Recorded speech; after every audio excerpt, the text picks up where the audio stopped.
Okay, so you went out and you found your dream home and you want to know what's next. So you're going to tell me what it is. I'm going to call the other agent. I'm going to ask them, do you have any offers? What's important to the seller? Where's the seller going? Does the seller want a quick closing? Would the seller like for you to close quickly and rent back to them so they can find their next home? That is very important.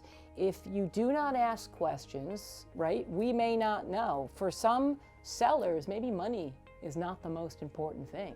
Maybe they would take a little bit less money if they could stay in their house for 6 months. Or maybe, right, maybe they don't want to carry 2 properties. Whatever it is, it's important for me to get that information, and then I'm going to find out the comparable sold properties in the building, right? You're definitely going to want to know that so we can see where things are trading for, and we're going to look at the market around it.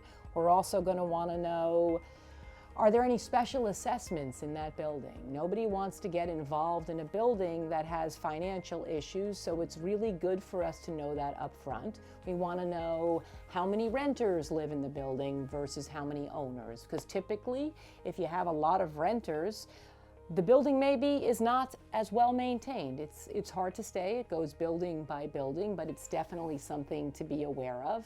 Is there commercial space? Some buildings, especially here where we are in urban America, are built over commercial spaces. If that commercial space is big, over 25%, it may trigger what's called a portfolio loan. So not conventional financing, and that means that you can't use the bigger banks. You might have to go to a smaller local lender. So these are all things that we're going to want to know before we put together an offer.